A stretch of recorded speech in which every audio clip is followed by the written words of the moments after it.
కనీసం పనివాళ్ళు ఉన్నారని ఇంగిత జ్ఞానం కూడా లేకుండా పోయిందా నీకు? తప్పుడు మాట అంటే చెంప పగలగొట్టాను తప్ప. అయినా నువ్వెవరు నాకు అడ్వైస్ చేయడానికి? నాకు అత్తగారివా? కోడలిగా ఈ ఇంట్లో దీపం పెట్టడానికి నువ్వెలా వచ్చావో నేను అలాగే వచ్చాను. దీపం పెట్టడం అంటే నూనె పోసి వత్తి వేసి వెలిగించడం కాదే. పోయే వరకు మనం బ్రతకాల్సిన ఈ ఇంటి పరువు మర్యాద కాపాడమేనే దీపం పెట్టడం అంటే. నువ్వు చెప్తే తెలుసుకోవాల్సిన స్థితిలో నేనేం లేను.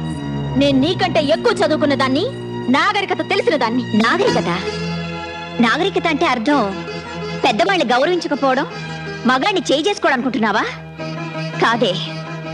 పట్టు చీర కట్టినా పాతి చీర కట్టినా ఎదుటి వాళ్ళు చేతులెత్తి నమస్కరించేలా ఉండటమేనే నాగరికత అంటే. చూడు, ఇంకా ఆర్గ్యుమెంట్స్ అనవసరం.